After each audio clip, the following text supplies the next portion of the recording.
किसी गरीब को आप एक पेड़ा दे दोगे, वो खा करके आपको 1000 धन्यवाद देगा, कहेगा कि वाह वाह हमारा तो धन्य हो गया भाग। इसलिए बहुत सावधान रहना चाहिए। इस दादी को भाई बैठा लो, ये तो हटने वाली नहीं है, ये तो संकल्प करके आई है कि बाबा जी की कथा रोक करके ही जाऊंगी। बैठ जा भैया, बहुत अच्छी हो। बोलो भक्त वत्सल भगवान की, सद्गुरुदेव भगवान की। इनकी बहुएं कैसे झेलती होंगी इनको, इनकी बहुओं को प्रणाम है। जब हम नहीं झेल पा रहे आधा 15 मिनट इनको, इनकी बहुओं को तो बार बार बंधन है। वृंदावन विहारी लाल की। नारायण में निवेदन कर रहा था, सत्राजित का ऐसा प्रभाव था कि सूर्य से मित्रता थी। सूर्य देवता ने उनको प्रसन्न होकर एक मणि दी, जिस मणि का नाम था सिमंतक मणि। और इस मणि की विशेषता थी, ये 8 भार सोना रोज देती थी। और जहां ये मणि रहती थी वहां अकाल, अनावृष्टि, आवृष्टि नहीं होती थी। मणि में दिव्य प्रकाश निकलता था। देवी भागवत में तो वर्णन है कि जब ये लेकर के आए तो बड़े बड़े विद्वानों से उसका पूजन करवाया, बड़े बड़े भंडारे किए, लोगों को बताया कि मणि की विशेषता है। भागवतकार ने तो कहा कि जब ये मणि पहन कर आ रहे थे तो ऐसा लगा कि साक्षात सूर्य श्री कृष्ण के दर्शन करने आ रहे हैं। लोगों ने जाकर कन्हैया को कहा कि आपका दर्शन करने के लिए सूर्य आ रहे हैं। कन्हैया ने कहा सूर्य नहीं, सत्राजित है। और एकांत में जाकर के कहा कि इतनी कीमती मणि तुम अपने पास मत रखो, इसकी ख्याति बहुत हो गई है। आप सबसे भी हमारी प्रार्थना है, संपत्ति छुपाओ, छपाओ नहीं। क्योंकि यदि संपत्ति छुपाने लगोगे तो अपनी मौत को निमंत्रण दोगे। संपत्ति के चाहने वाले बहुत सारे लोग हैं। कन्हैया की बात उन्होंने मानी नहीं, मणि कोष में जमा नहीं की, और एक बात और भी कही कि देख न सकें पराय विभूति। स्वयं तो कौस्तुभ मणि पहनते हैं, हमारे पास मणि आ गई तो उनको खटकने लगी। उतार करके नारायण रख दी पूजा गृह में। उनका भाई छोटा प्रसेन पहनकर चला गया शिकार खेलने, एक सिंह ने उसको मार डाला और सिंह को भी मार करके रीछ ले गया।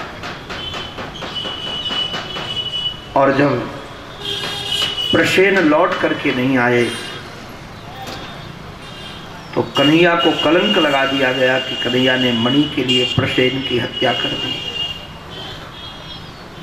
भैया सावधान, इस संसार में चाहे कितने अच्छे बनकर रहना, किंतु संसार से कभी अच्छे बनने की कामना मत करना कि वो तुम्हें अच्छा कहेगा। मां जानकी के चरित्र पर भी कलंक लगाने वाले संसार में थे और रहेंगे। हनुमान जी जैसे ब्रह्मचारी के लिए दुष्चरित्र कहने वाले राष्ट्र में थे और रहेंगे। आप लोगों को जानकर आश्चर्य लगेगा, अभी तो पाठ्यक्रम में से हटा दिया गया। दिल्ली यूनिवर्सिटी में हनुमान जी महाराज का चरित्र पढ़ाया जाता था। उसमें ये लिखा गया था कि नंबर 1 का दुष्चरित्र था ये बानर। उसमें कितने प्रमाण दिए गए थे, अभी तो पाठ्यक्रम से हटाया गया। बहुत पापड़ बेलने पड़े आरएसएस वालों को, बहुत झगड़ा हुआ उसमें। नास्तिकों ने लिखा था, बोले इसमें प्रमाण क्या था बोले ये अय्यास बानर न होता तो रावण के घरों में जा जा करके राक्षसियों के दर्शन नहीं करता। कौन राक्षसी कैसे सो रही है? ब्रह्मचारी को किसी के घर में रात्रि में प्रवेश करना जरूरी है? ऐसे ऐसे प्रमाण देने वाले लोग हैं, रहेंगे, हम आप मिटा नहीं सकेंगे उन्हें। अरे साक्षात जगतपति को भी यदि कोई चोरी का कलंक लगा सकता है तो हम आप किस खेत की मूली है। मुझे एक बात बहुत अच्छी लगती, आदरणीय आनंदमयी माँ की। माँ एक बात कहती थी कि पिताजी तुम जहां खड़े हो वहां से ऐसा ही दिखता है। जिन लोगों की जैसी चित्त वृत्ति होती है उनको ऐसा ही दिखता है। आज अपने आराध्य गुरुदेव को दोपहर में सुन रहा था, उन्होंने कहा कि जबलपुर में हमारे एक परिचित के यहां गाय थी। उस गाय ने चारा खाना छोड़ दिया क्योंकि हरा चारा आना बंद हो गया था।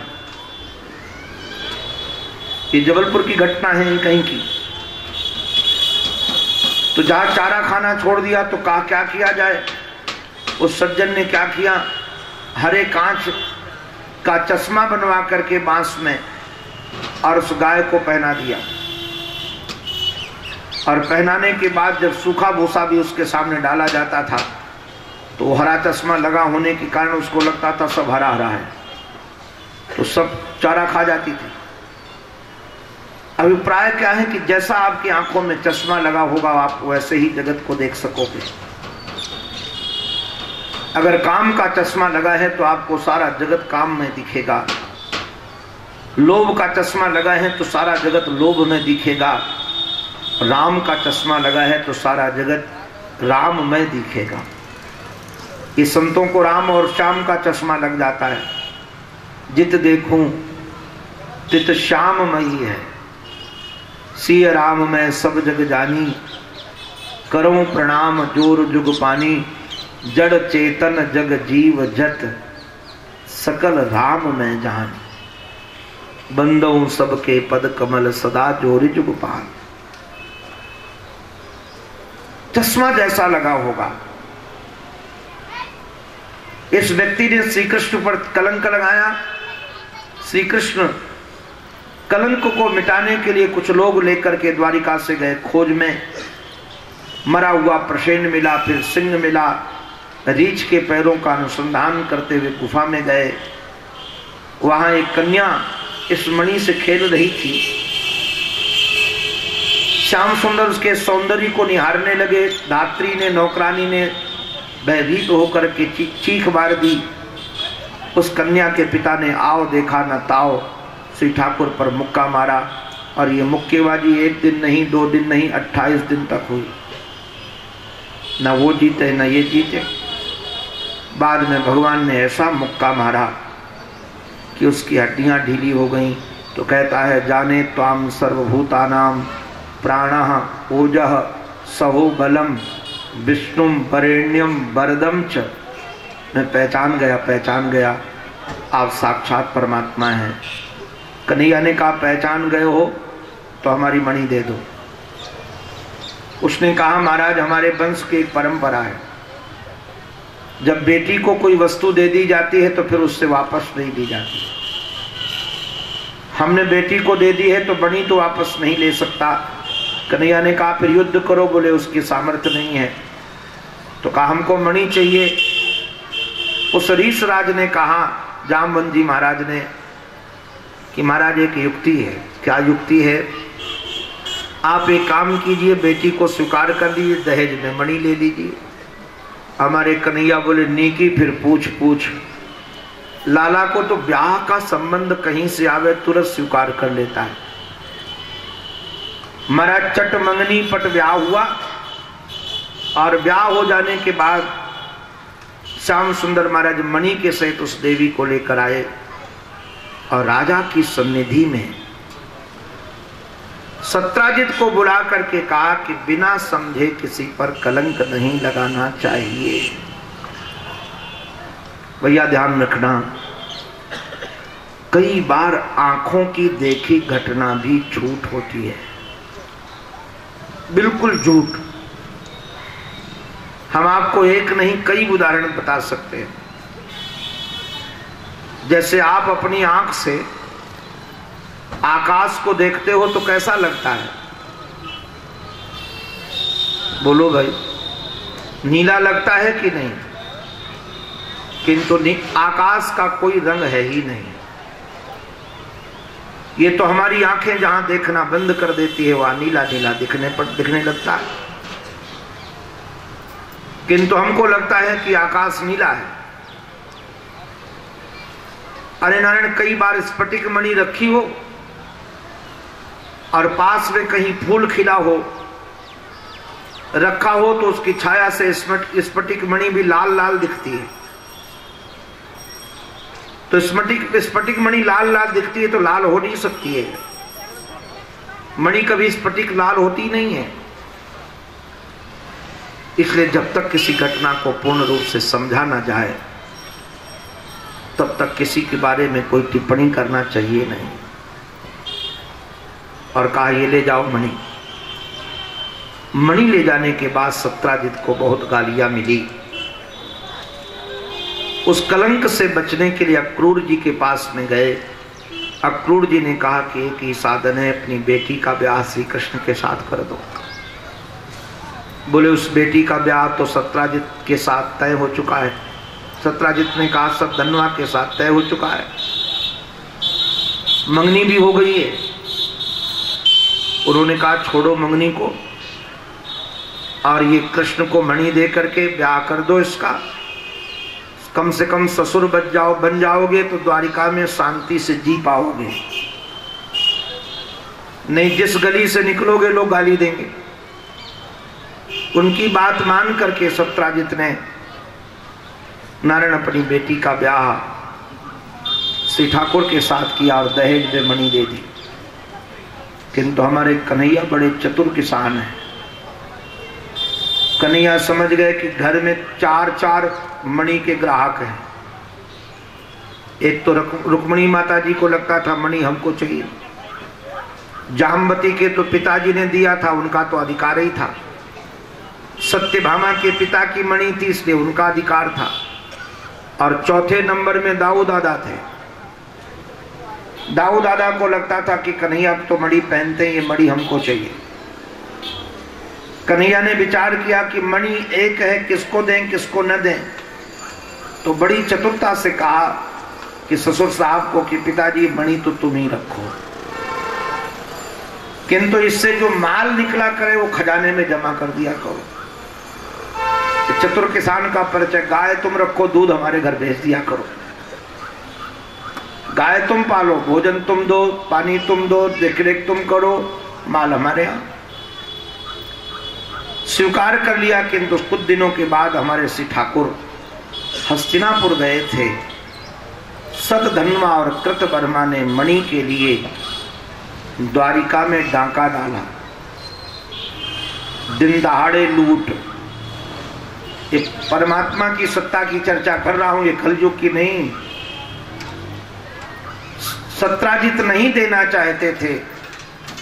सतधन्वा और कृतवर्मा ने मिलकर के श्याम सुंदर के ससुर की गर्दन काट दी, हत्या कर दी। और हत्या कर देने के बाद जब गोविंद को पता चला, गोविंद ने आकर के उनका संस्कार किया और दुष्टों की खोज प्रारंभ की। मणि वो रख करके महाराज भाग गया सतधन्वा। ठाकुर जी ने, दाऊ दादा ने उसका पीछा किया। नेपाल में, मिथिला में जाकर के उसका घोड़ा गिरा। श्री ठाकुर ने चक्र से उसकी गर्दन काट दी। तलाशी ली, मणि नहीं मिली। तो दाऊ दादा को लगा कि कन्हैया के पास ही मणि है, साक्षी मिटाने के लिए उसी को मिटा दिया। भाई भाई में झगड़ा। किंतु बुद्धिमान थे। दाऊ दादा ने कहा देख लाला, अगर हम द्वारिका लौट करके जाएंगे और झगड़ा करेंगे तो संदेश गलत जाएगा, इसलिए एक काम कर, तू लौट कर जा, हम तो तीर्थ यात्रा करने जा रहे हैं। तीर्थ यात्रा के बहाने जनकपुर में रह करके दुर्योधन को गदा विद्या सिखाई, और श्री कृष्ण के द्वेष के कारण कि तुम यदि अर्जुन को प्रेम करते हो तो मैं उसके विपक्ष वाले को प्रेम करूंगा, उसको विद्या सिखाऊंगा। और घर में भी बड़ी खटपट थी। वो तो कन्हैया को धन्यवाद है कि इन 3-3 को 4-4 को रूठी को कैसे बना लेते होंगे, यहां तो एक भी नहीं बनती है। महाराज मनाना बड़ा कठिन, सब रूठी थी, मणि कहां गई कहां गई कहां गई। किंतु बाद में विद्वानों से पता चला कि वो मणि तो लेकर के अक्रूर जी महाराज काशी चले गए। इसलिए सावधान, भले चित्त में लोभ न हो, भगवान के प्रेम से चित्त भरा हो रहा हो, किंतु सावधानी तब भी चाहिए। अक्रूर जैसे भक्त के हृदय में भी लोभ आ गया। बाद में भगवान उनको ला करके द्वारिका में स्थापित करते हैं। बाद में हमारे श्याम सुंदर हस्तिनापुर गए थे, वहां से घूमने के लिए निकले तो यमुना के साथ ब्याह किया। 5वां विवाह अपनी बुआ की बेटी मित्रविंदा के साथ किया। 6वां विवाह अवध के राजा नग्नजित थे, उनकी बेटी नागनजिती से किया, बैलों को नाथ करके। और 7वां विवाह इनकी बुआ की बेटी भद्रा है उसके साथ किया। 8वां विवाह लक्ष्मणा के साथ किया। ऐसे भगवान की 8 पटरानियां हैं। श्रीमद् भगवद गीता के आधार पर 7वें अध्याय के आधार पर भगवान की 8 प्रकृति हैं। भूमि रापो नलो वायु खम मनो बुद्धिरेव च अहंकार इतियम में भिन्न प्रकृति अष्टधा। ये अष्टधा प्रकृति भगवान की 8 पटरानियां बन करके आई। वैसे तो देवी भागवत में एक बड़ा रसीला चरित्र है। नर नारायण ऋषि बद्रिकाश्रम में आराधना कर रहे थे, तो इंद्र घबरा कर कामदेव को भेजा। और जब कामदेव गया वहां, उसने सब अपना विस्तार किया। वसंत ऋतु सराओं को लेकर खूब नाच गान किया, किंतु नर नारायण के चित्त में क्रोध नहीं आया।